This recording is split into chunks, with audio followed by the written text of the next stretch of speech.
But no one can freely enter or exit the Opera House at the moment. If you wish to leave, you must register your identity with us first. No, we're not leaving. We're representing Lyney and Lynette as attorneys, so we're investigating the case. Were you always guarding this entrance? Yes. After the Chief Justice gave the order, everyone coming in or out must undergo a strict inspection.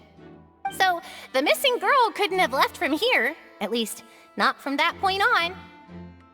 I doubt there was much opportunity then, either. How can you be so sure, Well, because I was in charge of security near the entrance at that time. I couldn't see Lyney's performance from here, which was quite a shame. Just my luck. But still, I did not abandon my post, and I stayed put no matter how loud the applause was. If someone had so much as even approached the door, I would have noticed it, let alone if they had tried to leave. We Melazines are good at that sort of thing, you know. So, it's safe to say the girl couldn't have left through here. Alright, thank you for your help. This'll be useful info.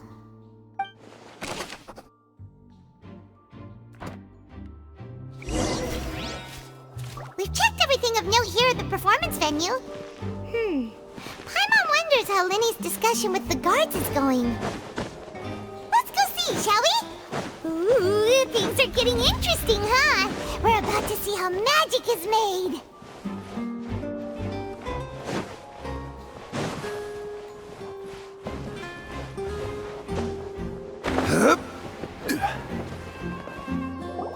Understood. Then I will be going with you. Just so you're aware, I will be monitoring your actions and making notes as necessary. Very good. Thanks for being so agreeable. I'd pull a rose out of my hat as a gift for you if I could. You may spare the pleasantries. I'm just doing my job. You've arrived. Who's this? Me? I'm Spina di Rosula's guardian angel. If you've got a problem, I've got the firepower.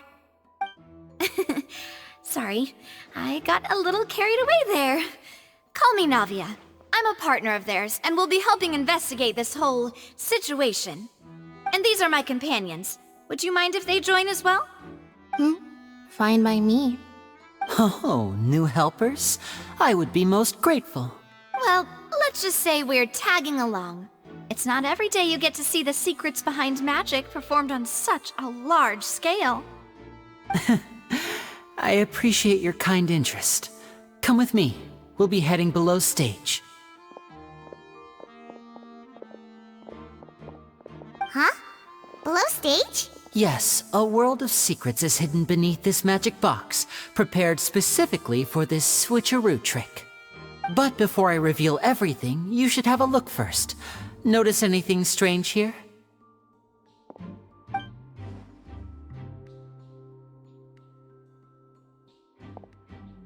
I'm not trying to be dramatic. Remembering the details of a trick will help you understand the methods used to perform it more easily. Huh. Weren't there balloons and other decorations here? Where did all that go? Ah, good eye. That said, you're still far from discovering the answer. The back? You mean the inside of the door? What's different about it? Paimon didn't notice anything.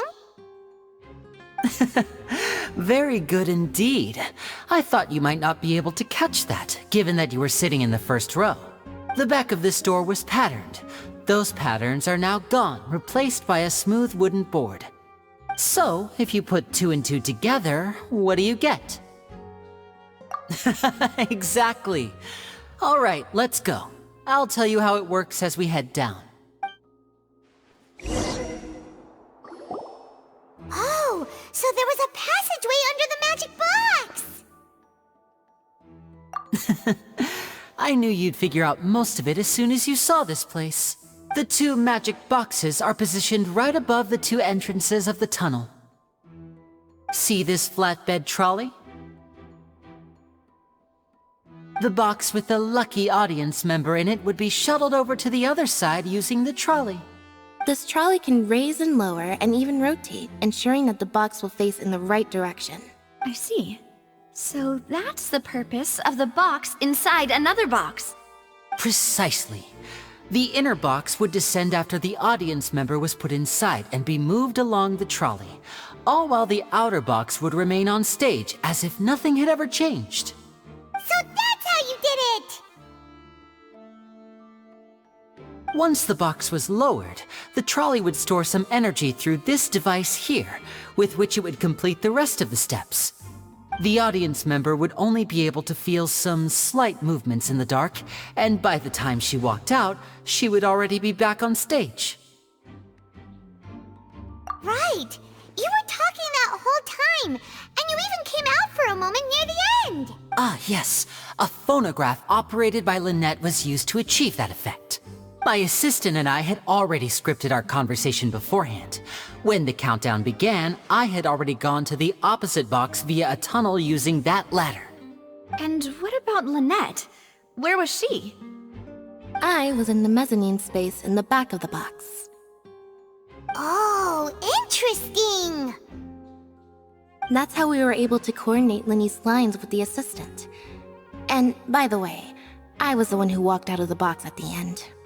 I mean, we are twins. All it takes is a change of clothes and no one can tell who's who. And that's my favorite part of this trick. Only Lynette and I can perform it. So that's how it all worked! Wow, every detail you revealed was more amazing than the last! Lynette would briefly walk out of the box and then go back in, jumping into the tunnel and escaping before the box on the trolley could finish ascending. And then I walk out of the other box in the audience area, and the trick would be complete. The operative word here being would. But as you saw, Cal was in the box, not our audience member. She, on the other hand, mysteriously vanished. We really don't know how that happened. If not for that interlude, this would have been an astonishing trick. I probably never would have figured out how you pulled it off. And yet, to think that someone was able to use this magic trick to commit a crime. Could we have a look around? I think we can come up with some more leads. This is the scene of the crime, so Lyney and Lynette are not permitted to stay here. I'll escort them back up. Yes, of course, no need to be so strict now. I won't disappear into thin air, you know. Thanks, everyone. We're counting on you.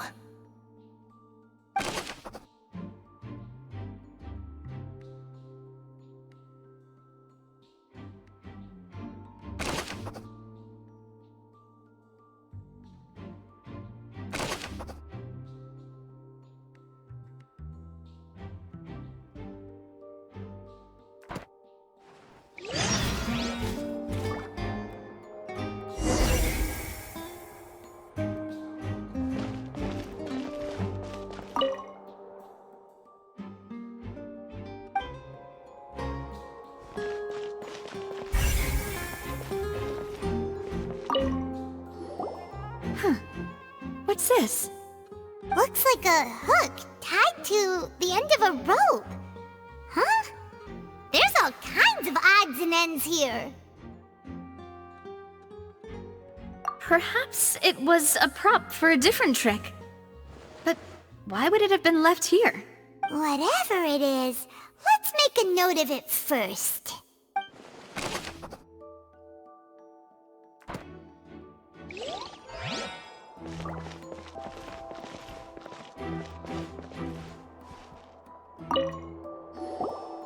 The floor is wet. Please be careful not to slip.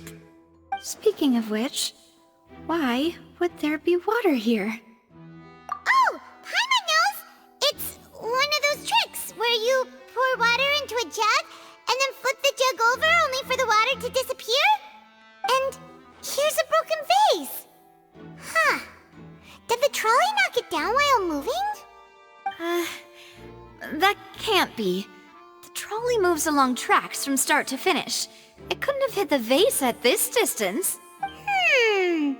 Let's note this down too and think about it later.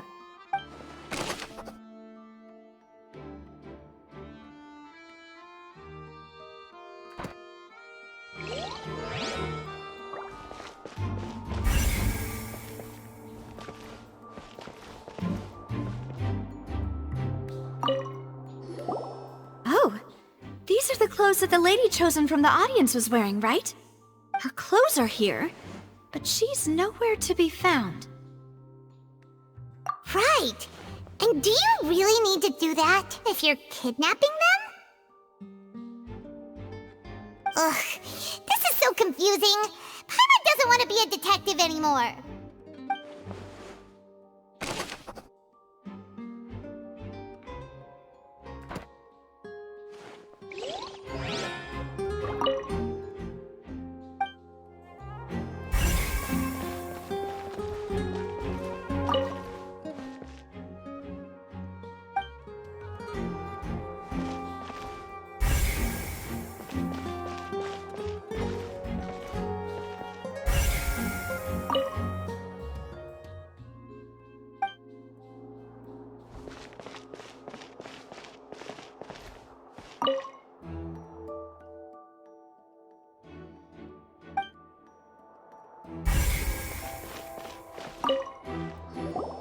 What is this place? It seems someone could fit through here. Could this have been the suspect's escape route? Alone, perhaps. But if they had to pull another person with them, this space would be too narrow. But there are no other ways in or out of here.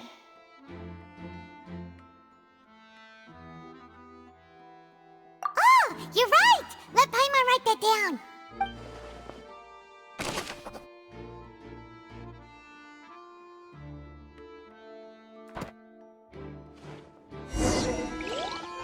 Seems we're just about done investigating down here. Yes, let's head back up.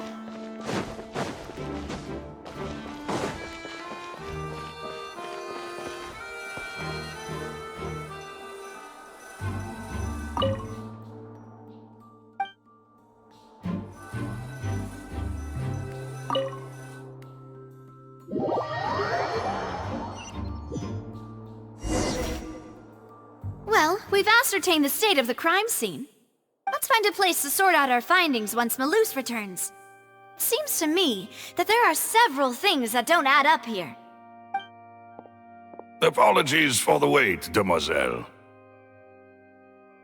So, what did the guards say? Did the criminal escape through the vent? They believe the odds of that are very low, since the vent leads to the Opera House's basement. The guards have checked the area carefully.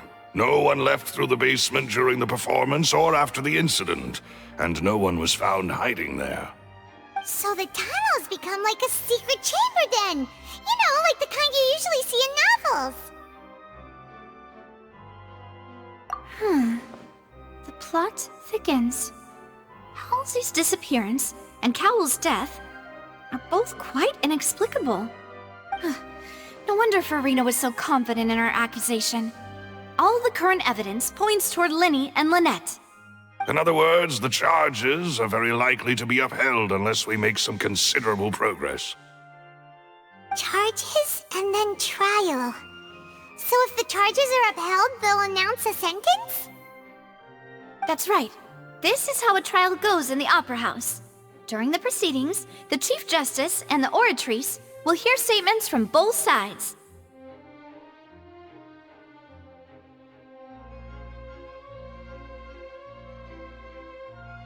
That's right. This is how indemnitium is produced. The statements from both sides, the defenses from attorneys, witness testimonies, And even the audience's emotions will all be projected on the oratrice. To put it simply, it's as if the oratrice has its own will, and is a judge in its own right.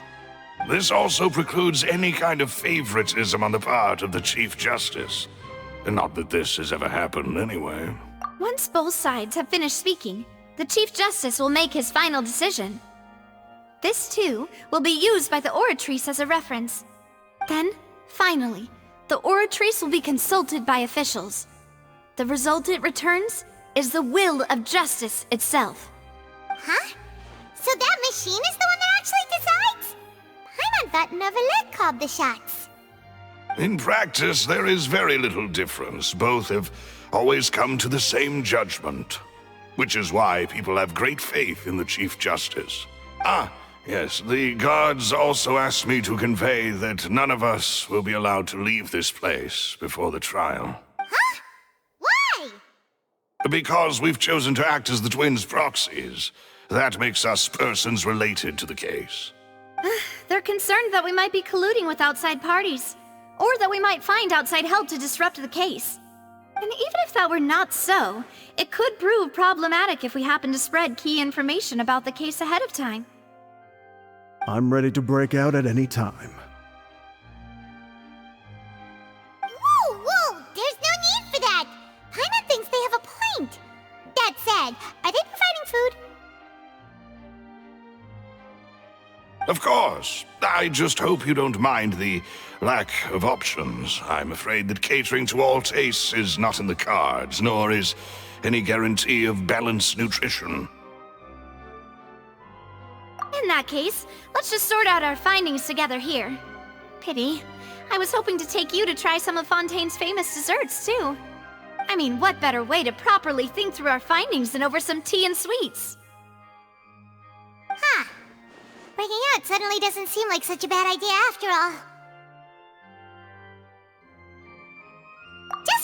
Just kidding! Paimon will still do her best, even if there are no snacks.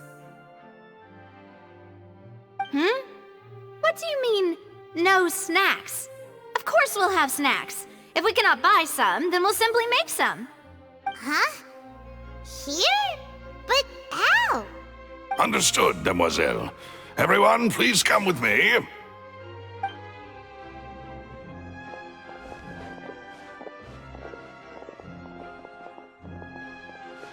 Wait, you're carrying a portable stove with you? Yes, I must be prepared to meet the Demoiselle's baking needs whenever the fancy strikes her. I have eggs, sugar, and almonds at the ready. Good work, you two. Then I'll get to it. Please sit tight for a moment. You'll get to taste my awesome snacks soon enough. These three are quite the interesting group.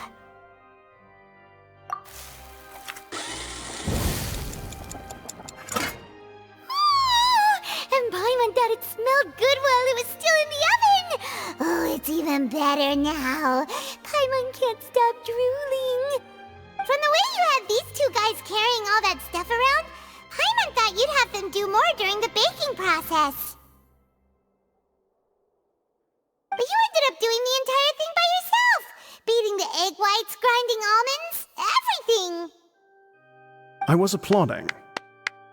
And I was giving encouraging smiles. Paimon was just thinking, aren't you worried about getting your fancy dress dirty beating egg whites and baking like this? Well, I don't think it's carved in stone anywhere that fancy ladies can only read books, sip tea, ride horses, and play the piano.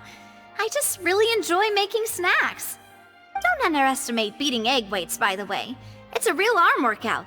You also need to beat them to just the right consistency, or your macarons will crack. Anyway, give these a try, fresh out of the oven. There's 3 for each of us. Only 3? Well, eating too many sweet treats might send all that sugar to your head. You wouldn't be able to think clearly about the case on a sugar rush. Tea is ready to be served as well. This is Demoiselle's favorite, strong black tea with a floral fragrance that clears the mind and lifts the spirit. No need for concern. I'm merely doing as I should.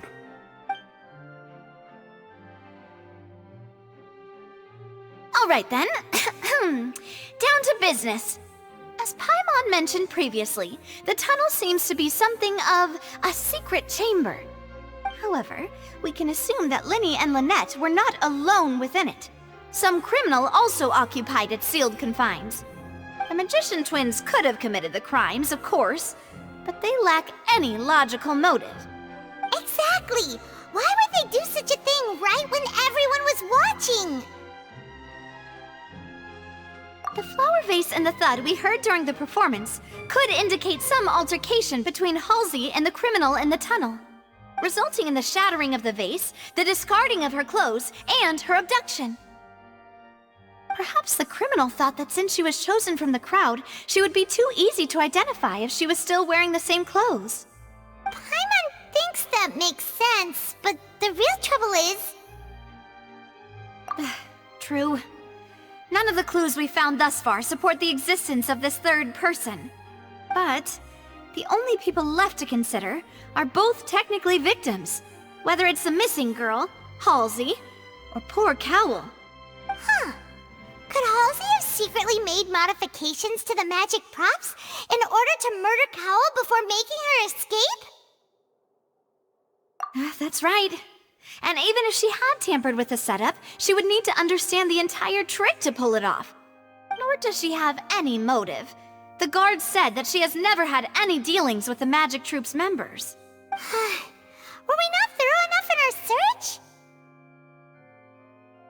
From the sound of things, this is turning into an impossible case. Your macarons are amazing though, Navia. They smell great! They're nice and crisp and super sweet! They are my specialty after all. And I see you've already had 5 of them. What? 5? Oh, that can't be right! Paimon only counted 3, honest!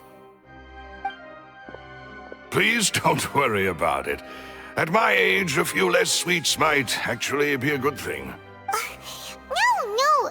Being greedy is one thing, but Paimon knows how to count. Besides, Paimon knows that if she ate too many, then others wouldn't have enough.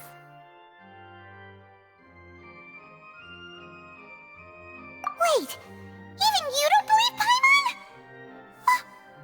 How could you? If Paimon ate those 2 extra macarons, then may they turn into stone in her stomach! All right, we get it. Well, I suppose one of us might have gotten too engrossed in our chat and eaten them by mistake. No big deal. Maloose, set up the stove again if you would. Huh? What are you doing? Making sure everyone gets 3 macarons, of course. Exactly. We don't want to trouble you. As you wish, demoiselle. And I have the egg, sugar, and almonds.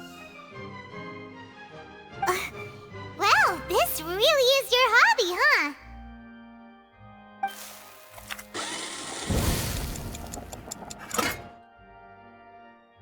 Well, that's it for snack time. I'm going to have another look around the area. I don't know what we're looking for yet, but we've still got some time. As attorneys, I suggest the 2 of you think the case over again. It would be awkward if you got all tongue-tied on stage during the trial. All right, thanks for your help and for the snacks. It was nothing. A small task for the Spina di Rosula. Silver, Maloose, it's time to go. I'll be back if I find anything new. All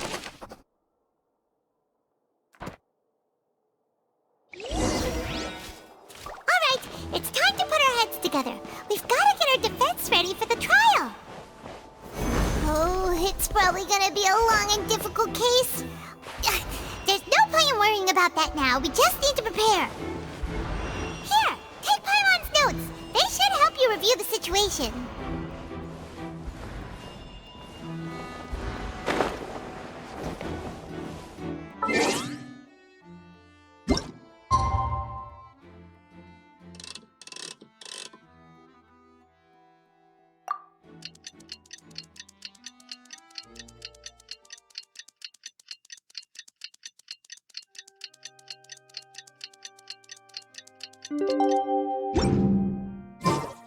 Osmanthus wine tastes the same. Squall and Fury!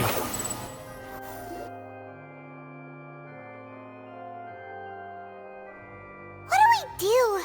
The whole situation is so confusing. Good plan. Impossible things don't just happen. We'll get to the truth one way or another. Just relax. Even if everyone else suspects Lyney and Lynette, at least we will be supporting them from the stands. Besides, I doubt Farina understands any more about what happened than we do. Thanks, Navia. Well, we'll be going then. Best of luck to you.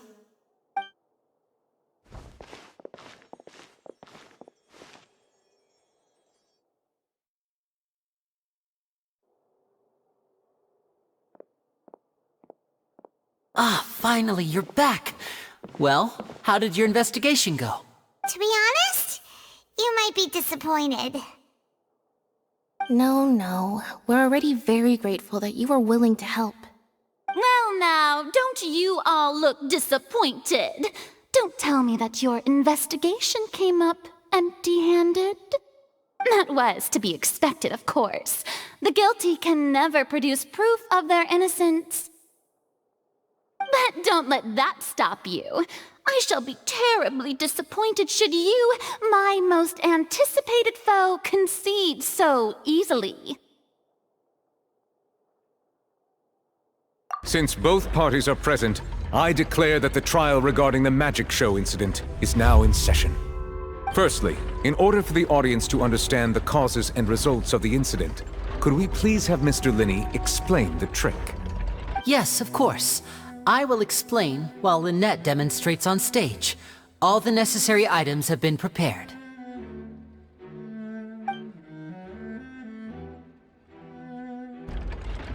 Thank you, Mr. Lyney. In that case, I take your statement to be that you ran to and remained hidden within the magic box in the audience stands once the trick began, and thus could not have committed the crime. Is this correct? Yes, that's correct, Your Honor. In that case, I call upon the prosecution. Lady Farina, do you wish to refute his statement in any way? Why, of course I do. Allow me to take the first shot and break this case wide open. Mr. Lyney is clearly lying. There is no way you could have been in the box the whole time if you were to abduct Halsey and murder Cowell.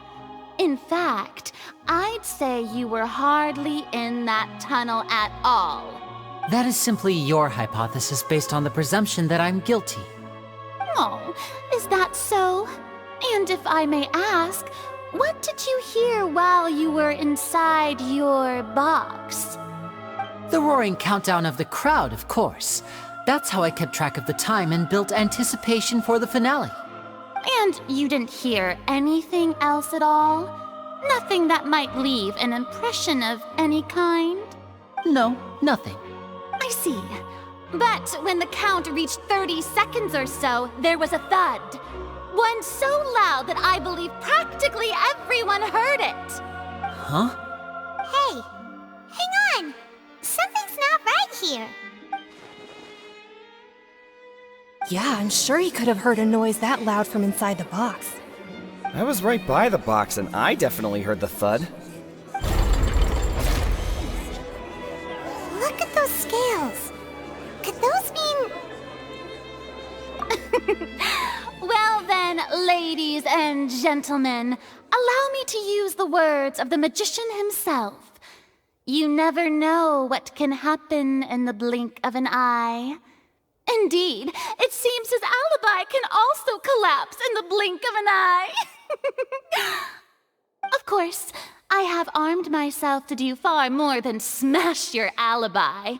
Confidence cannot go unfounded, and my foundations are rock solid. Tell me, aren't you and Lynette actually from the House of the Hearth? The House of the Hearth?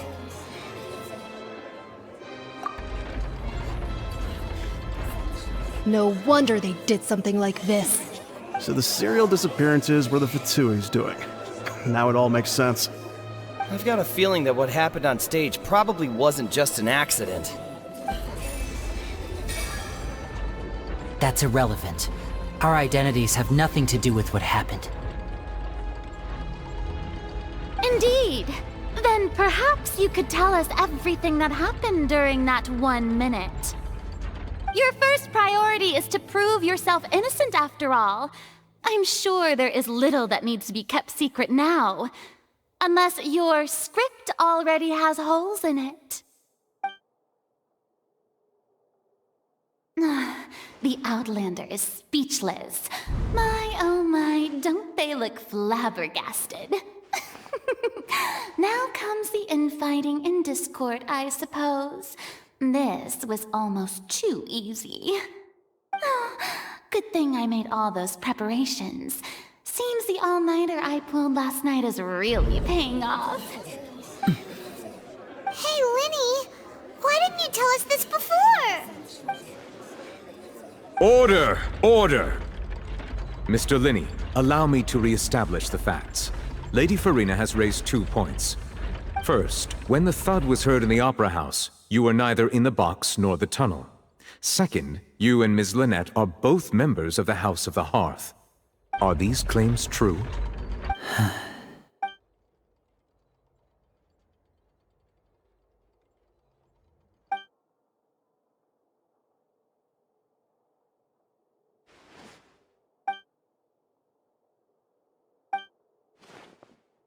Please answer my question, Mr. Lyney. I'm sorry. Yes, they're true, Your Honor. I knew it! Well, that's it. We might as well move on to the sentencing already. What should we do now? Granted.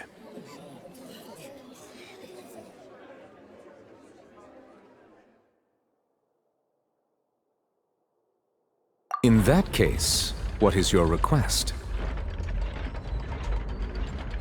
Is that really necessary? They're already as good as guilty. The defendant deceived their own attorneys. What is there left to discuss? Order! Order, I say!